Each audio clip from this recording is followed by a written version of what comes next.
बाद good morning. Top 20 के आज के इस मंडे एडिशन में आप सबका स्वागत है। इंटरेस्टिंग लास्ट वीक के बाद और उसमें भी खास तौर पे बेहद इंटरेस्टिंग फ्राइडे के उस सेशन के बाद आप सबका वापस स्वागत है।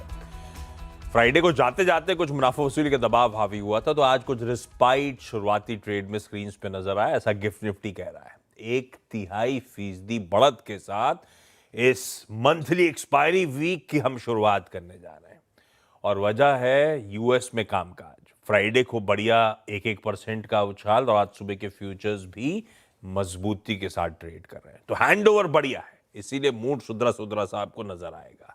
आशीष, गुड मॉर्निंग। कैसा मूड और शुरुआती खिलाड़ी कौन से या शुरुआती स्टॉक्स कौन से? Good morning. और जैसे कि आपने बताया कि ग्लोबल संकेतों का असर अब गिफ्ट निफ्टी पर भी नजर आ रहा है। 85 अंकों की बढ़िया बढ़त यहाँ पर आपको देखने को मिल रही है। और फ्राइडे का सेशन तो अगर आप देखें तो काफ़ी खास था, और खास तौर पर अगर आप देखें तो आखिरी का जो 1 घंटा था जहाँ पर ₹1 में बड़ी गिरावट देखने को मिली, उससे लिंक्ड जो स्टॉक्स हैं इनके ऊपर भी इम्पैक्ट रहा। अब बात करें आज के जो 10 स्टॉक्स की, तो इनमें मेरे पास दरअसल 5-6 स्टॉक्स आज लाल निशान वाले भी हैं, क्योंकि मार्केट का स्ट्रक्चर और टेक्सचर अब अगर आप देखें तो थोड़ा सा कमज़ोर साइड पर लग रहा है। ऑफ आइस का एक्शन बड़ी तेज़ी से देखने को मिलता है, लेकिन ब्रोकरेज हाउस की रिपोर्ट्स हैं, सेक्टर स्पेसिफिक एक्शन है और कुछ नई पॉलिसीज़ जो है सरकार की, इसका भी एक इम्पैक्ट यहाँ पर देखने को मिलेगा। शुरुआत कर लेते हैं और सबसे पहला स्टॉक मेरे पास ब्रोकरेज रडार पर है, श्याम मेटालिक्स। यहाँ पर आप नज़र रख के चलेंगे। और जेफरीज की तरफ से एक रिपोर्ट आई है जहां पर खरीदारी की राय दी गई है, ₹1050 का टारगेट दिया है और ये बता रहे कि मेटल स्पेस में पूरे सेक्टर में अगर आप देखें तो काफ़ी अच्छी बैलेंस शीट है इनकी, एक्सपेंशन प्लान्स इनके काफ़ी पसंद आते हैं। और ख़ासतौर पर अगर आप देखें तो जिस प्रकार से स्टेनलेस स्टील के मैन्युफैक्चरिंग फैसिलिटी इन्होंने एक्सपांड की है, डाइवर्सिफिकेशन यहाँ पर देखने को मिला है। अब जेफरीज मान रहे कि कंपनी का मैनेजमेंट का एक ग्रोथ माइंडसेट है, तो ये काफ़ी पसंद आ रहा है। 1050 का टारगेट दिया, ₹826 के करीब का भाव चल रहा है, तो इस स्टॉक पर रखेंगे खास फोकस।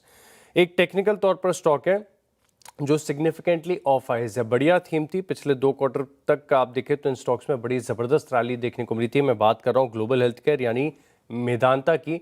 और अब बड़ी तेज़ी के बाद, एक तरफा मूव के बाद इन स्टॉक्स में अगर आप देखें तो हल्की सी मुनाफा वसूली के संकेत यहाँ पर देखने को मिल रहे हैं, लेकिन एक अच्छी गिरावट के बाद अब पिछले 3 सत्रों से देखें तो कंटिन्यूस हायर हाइज और हायर लोज के फॉर्मेशन यहाँ पर देखने को मिलेंगे। इसी के चलते मेदांता ग्लोबल हेल्थ इस स्टॉक को भी रखा है इन ग्रीन। ओके, पहले तो 2 इंपॉर्टेंट डेवलपमेंट्स। मैंने अब वो नए लेबर कोड्स अनाउंस हो गए फ्राइडे को, तो अब उसको समझाने के लिए स्टॉक कौन सा रखता, तो मैंने सोचा टीम लीज सर्विसेज से। अब वो है रिक्रूटमेंट की सबसे बड़ी फर्म और स्टॉक बिल्कुल कूल ऑफ होके मेरे ख्याल से ईयर लोस के आसपास खड़ा हुआ है, तो है तो बड़ा लैंडमार्क अनाउंसमेंट। अब employment laws, labour relations Bharat में बदलते हुए आपको नजर आएंगे। अच्छा, दिक्कत ये थी लेबर रिफॉर्म्स को लेकर कि दशकों पुराने, भाई ब्रिटिश के जमाने से वो लेबर कोड चले आ रहे थे इस देश में, बदलाव हुए नहीं थे, जो भी हुए थे वो पैच वर्क हुआ था इस दौरान। तो फ्राइडे को फाइनली वो नए लेबर लॉज अनाउंस होते हुए ओल्डर लॉज को रिपील करके clear set of rules announce कर दिए भारत सरकार ने। अब उसका मतलब, और सबको, मुझको, आपको, सबको असर करने वाले हैं, क्योंकि आपके वेजेस से लेकर आपकी लीव्स, आपकी working hours, work place security, सब कुछ इफेक्ट होता है उस लेबर लॉस के चलते। तो मैंने टीम लीज, क्योंकि फॉर्मलाइजेशन की तरफ ये इकॉनमी मूव कर रही है। पहले तो अपफ्रंट समझाता हूं, ये बेसिकली आप जैसे कि रेरा था रियल एस्टेट के लिए बड़ा रिफॉर्म, जीएसटी इस देश के लिए बड़ा रिफॉर्म, ये उसी कड़ी में लेबर कोड अनाउंस हुए भाई साहब। उस तरह का बड़ा रिफॉर्म है। अब इस इकॉनमी के फॉर्मलाइजेशन का गजब का पिकअप देखने को मिलेगा आपको, क्योंकि अब इंडस्ट्रीज, कंपनीज स्केल पे काम करने को तैयार होंगी इस देश में, क्योंकि अब आपने क्लियर कट लॉज सामने रख दिए हैं। अच्छा, कुछ इंटरेस्टिंग चीजें हैं। टाइम कितना डायरेक्टर साहब हमारे पास? बहुत ही कम, हमेशा की तरह। पेड लीव्स आसान हो गई हैं। पहले 240 दिन का थ्रेशोल्ड पार करना होता था आपको पेड लीव्स के लिए, अब 180 दिनों में हो जाएगा, पर ये लार्जली सीजनल वर्कर्स के लिए। ये डायरेक्टर साहब आप भी सुनिएगा, क्लियरर वर्किंग आवर्स है और बेटर ओवरटाइम पे की बात करी गई। 8 घंटे 2 बजे का शो मैं नहीं करूंगा। 8 घंटे और 48 आवर्स वीक, 8 घंटे दिन, इससे ज्यादा नहीं करा सकते आप।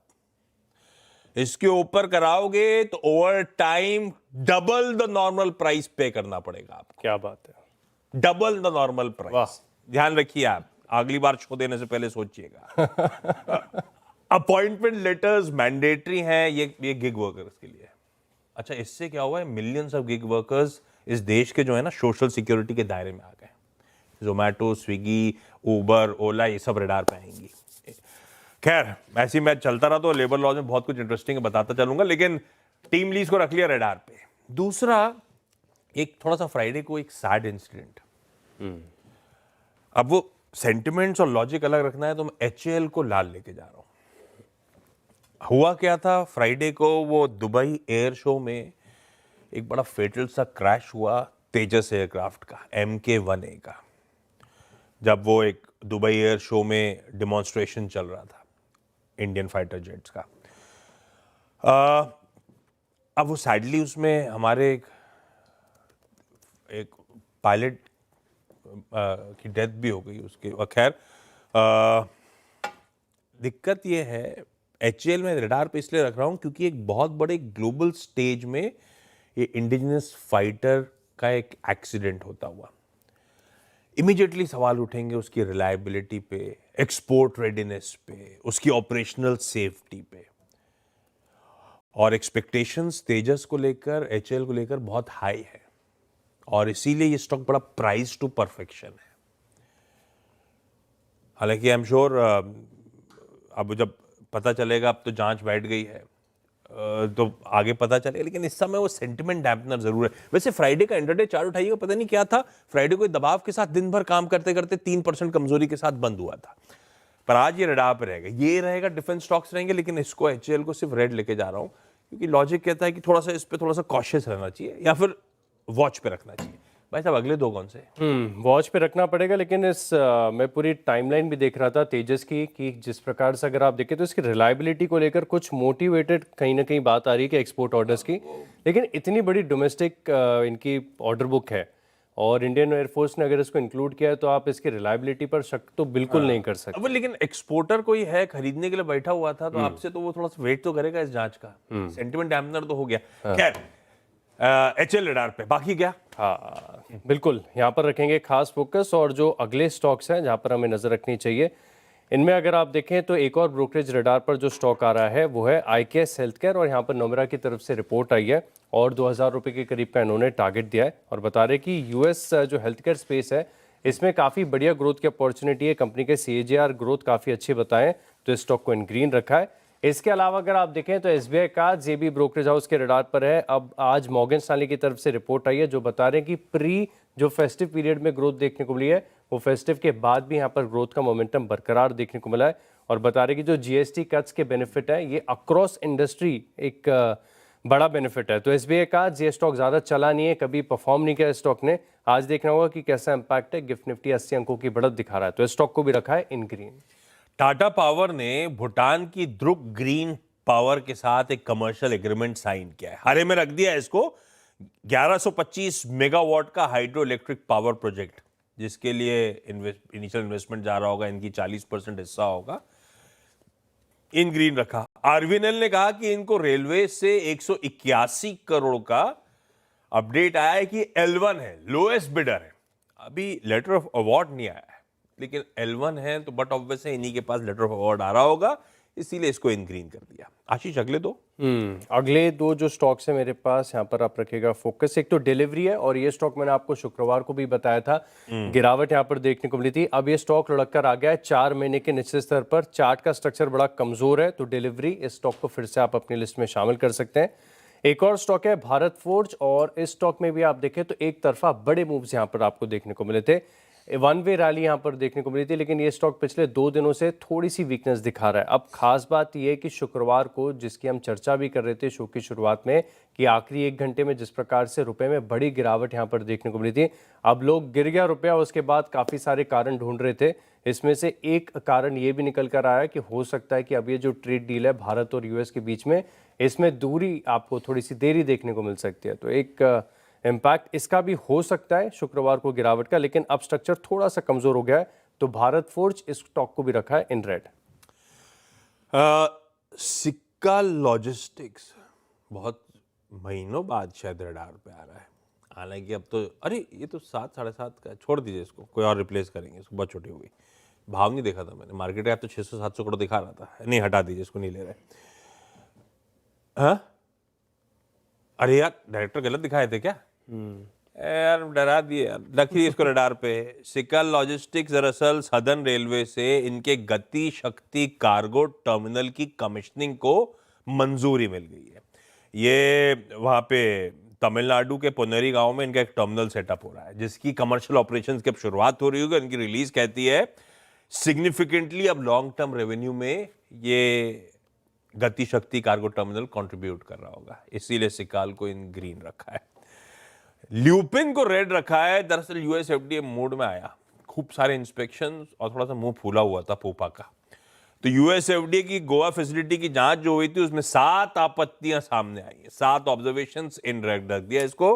अभी और भी ऐसी कहानियां हैं, आगे लेकर डिस्कस करेंगे। 6 हो गए, ब्रेक ले लेते हैं, ब्रेक के उस पास जब लौट के आएंगे तो अगले 4 पे बातचीत।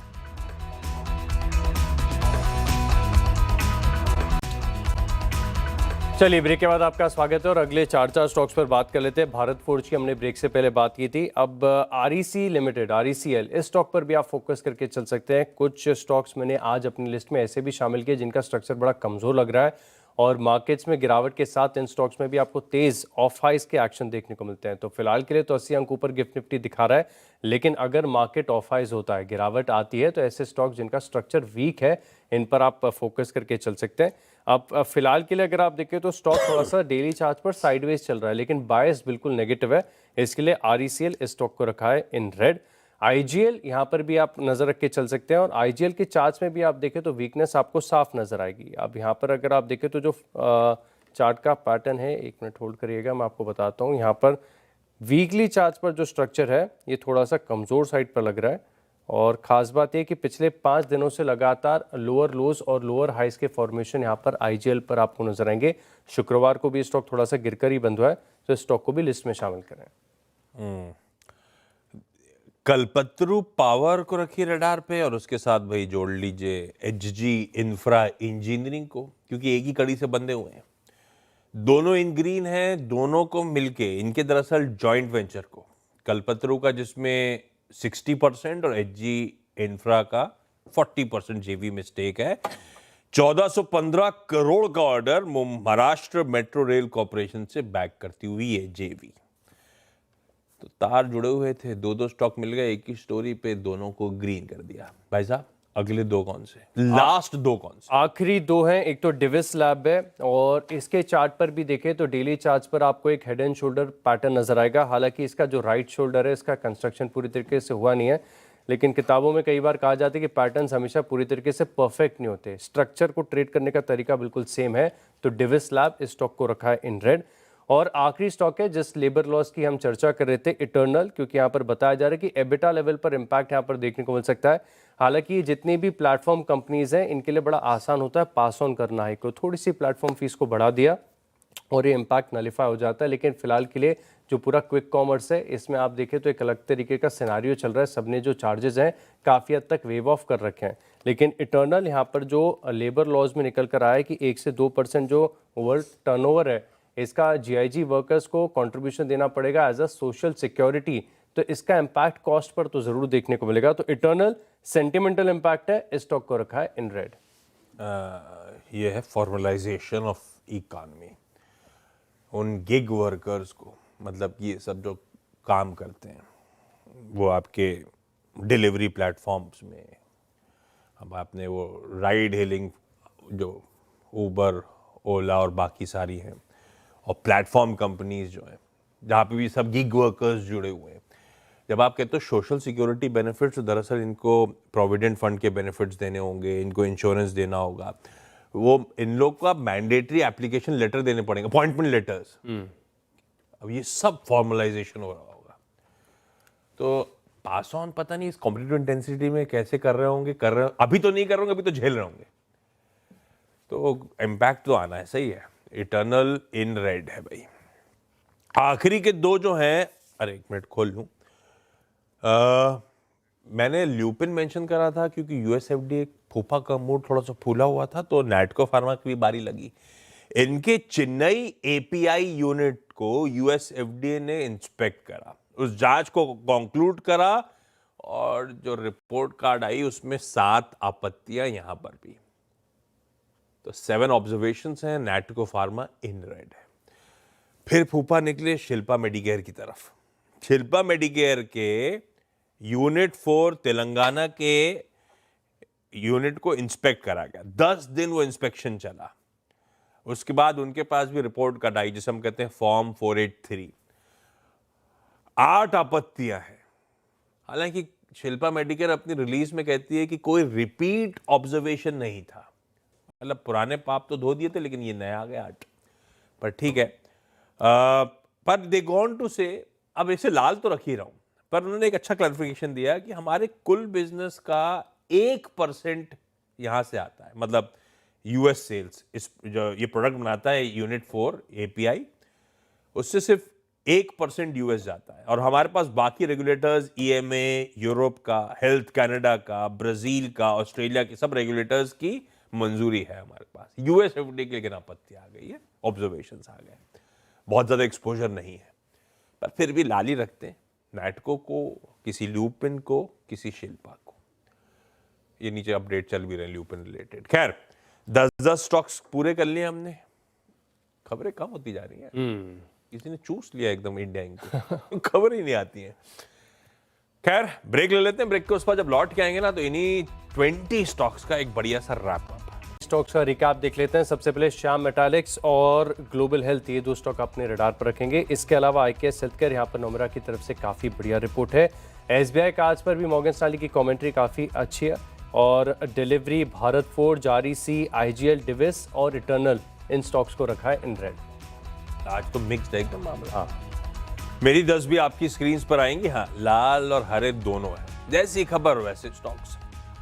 Team lease services, Tata power, RVNL, Sical logistics, कोई कल्पतरू पावर और एचजी इंफ्रा इंजीनियरिंग, ये सब इन ग्रीन।